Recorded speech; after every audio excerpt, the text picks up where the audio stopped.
back with another exciting episode of the Metallist. This one is probably gonna raise a few eyebrows, and that's okay.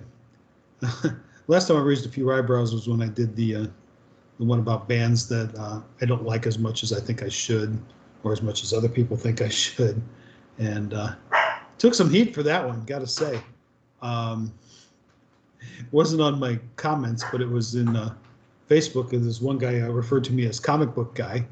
I'm not comic book guy. Worst comment ever. Okay. I was amused. I don't care. So anyway, this one here, this is going to be a Guilty Pleasures episode. These are bands not necessarily metal that I absolutely love. And some of you are going to be like, really, brah? It's like, yeah, sometimes it happens. A lot of it I would have to equate to some of the early MTV stuff. You see that stuff enough, you start going, yeah, that's pretty good, First one is the Go-Go's.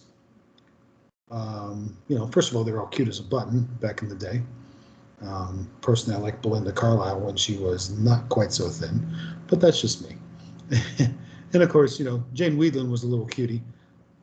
Until I found out she was like all into S&M and stuff. Yikes. But I found that out years later. But anyway, first 3 albums that they did, fantastic. Really, in a lot of ways, I really like Talk Show, the third one. And then they went away for a long, long time. And then I think they did some newer stuff recently. But I've kind of lost track of it all. So, yeah, definitely dug the Go-Go's. Thought they were a lot of fun. Another band called Bad English. Bad English was a sort of super group. Featured Neil Schon from Journey and John Waite from Missing You fame. You had some solo hits, that one called Change, but I'm going to get to John Waite here in a little while again. Okay. So they had some big hits, not necessarily penned by them, but let's put it this way. The 2 opening songs at my wedding, my 2 opening dance songs at the wedding were both Bad English. So yeah, they're kind of syrupy sweet, but I definitely like them.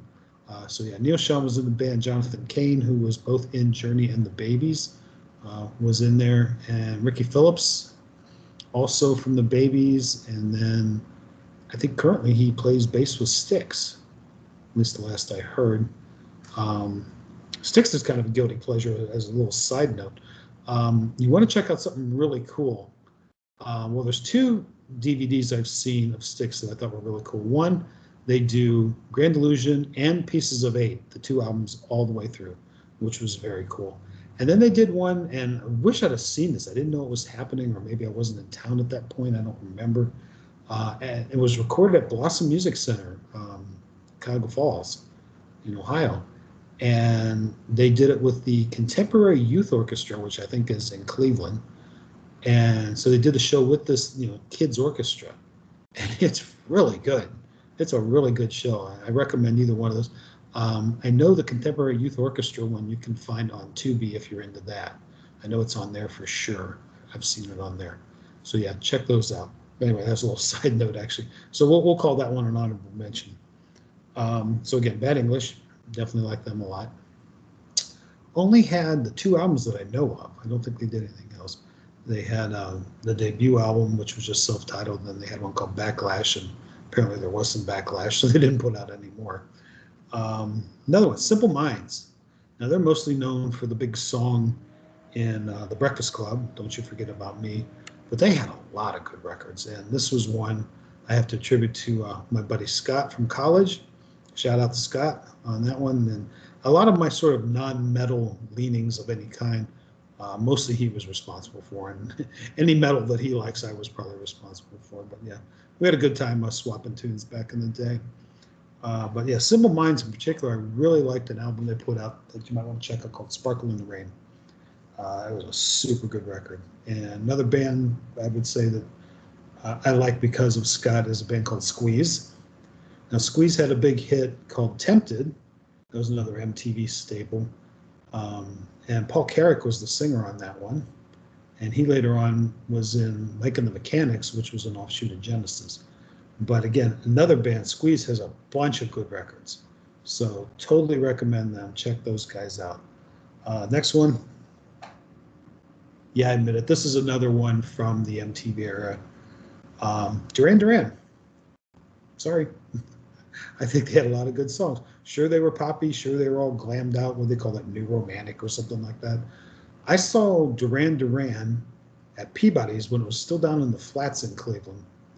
Um, and they only had the first album out. And I didn't really know much about them at that point. It was just like, eh, something to do. So we went down to Peabody to see who's playing. It was Duran Duran, and they had that funky look. But I'm like, these guys are pretty good. I like their sound. They're cool. So obviously the debut album I liked. Rio, even though it was a big hit, I liked.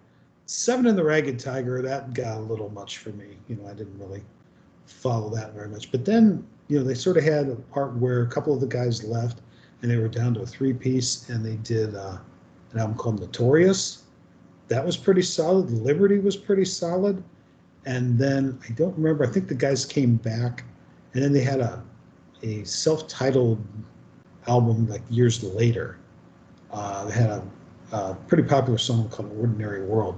That was pretty solid too. So, like I said, overall they had pretty good, it was pretty good stuff despite all the scrumptious pop idol sort of thing that was going on with them. And so yeah, Duran Duran. Next one, very psyched. I just found this out.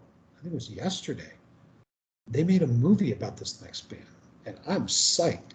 And a matter of fact, it's playing here pretty close, so I think I have to go see this in the next couple of days. A band called Sparks. Sparks has been around since, 1970, I think. Originally, they were called Half Nelson, which is like a wrestling move. And then they changed the name to Sparks. But I think their first album, you can find it as either Sparks or Half Nelson, depending.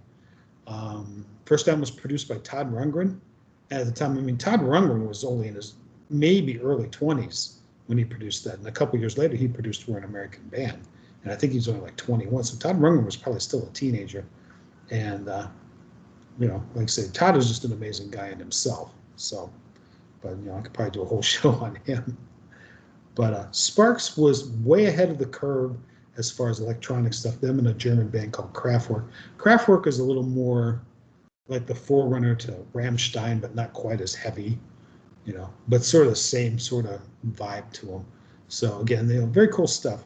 But Sparks is very cool, and I'm really psyched to see this movie. They appeared in a movie called Roller Coaster back in the day, and I remember seeing them in that. And never saw Sparks live. That's one of the few bands I can say I don't ever remember them coming around. They may have, but I missed it.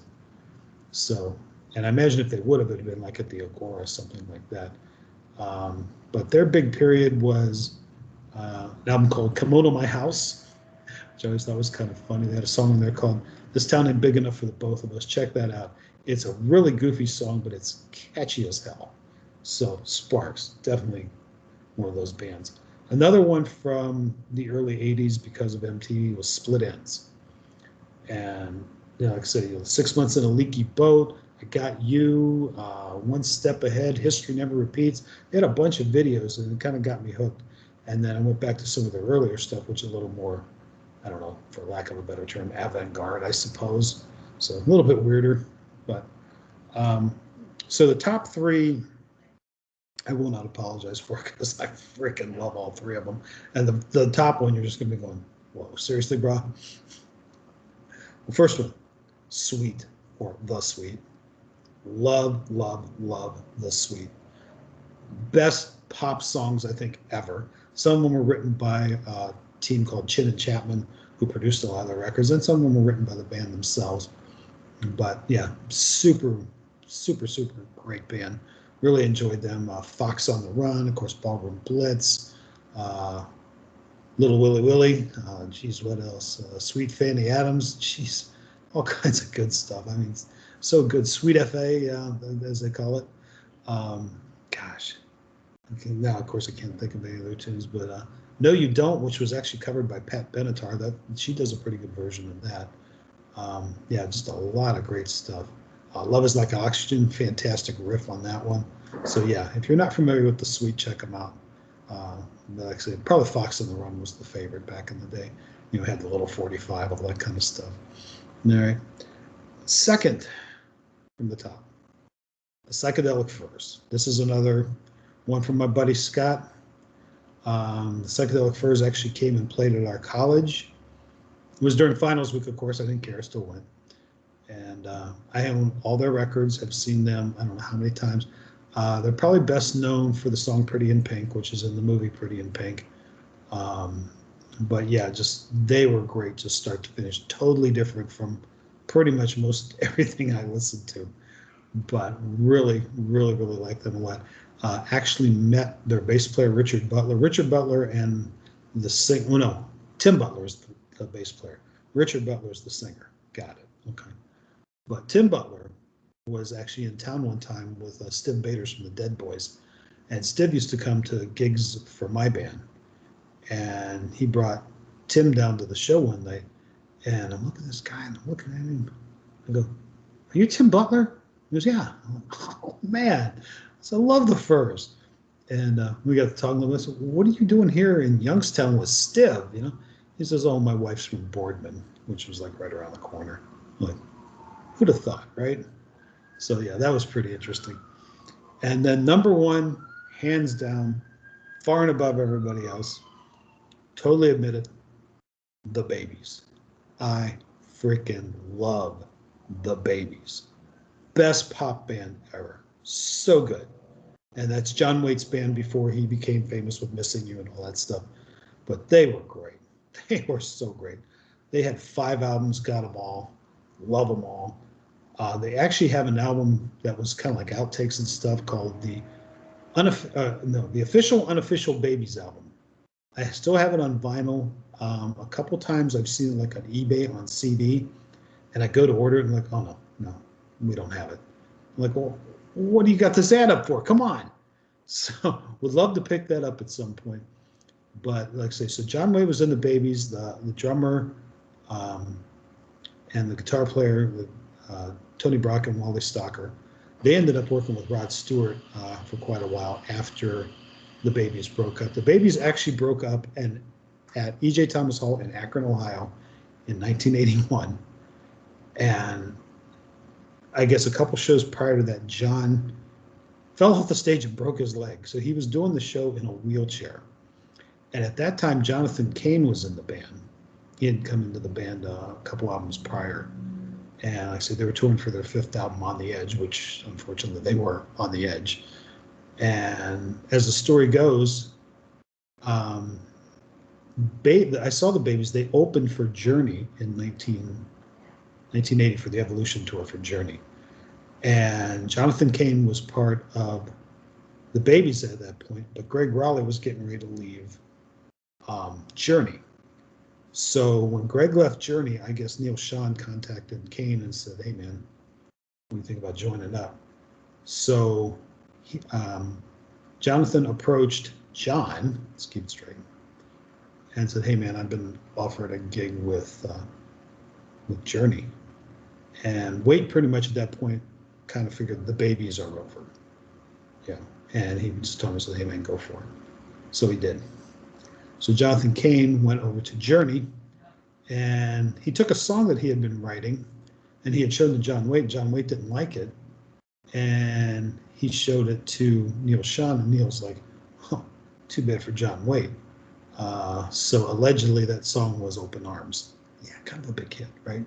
So, but anyway, if you haven't heard the Babies, please, please, please check them out. Like I said, don't expect any metal, although they could rock out pretty good. They had some good rockin' tunes. But like I said, my favorite pop band, hands down, not even a close second. So, all right, so there's my top 10 guilty pleasures. You may send your wrath my way, but like I said, I'd be interested in hearing what yours are. Comments, like, subscribe, all that good stuff. And once again, appreciate you listening, and we'll see you all next time.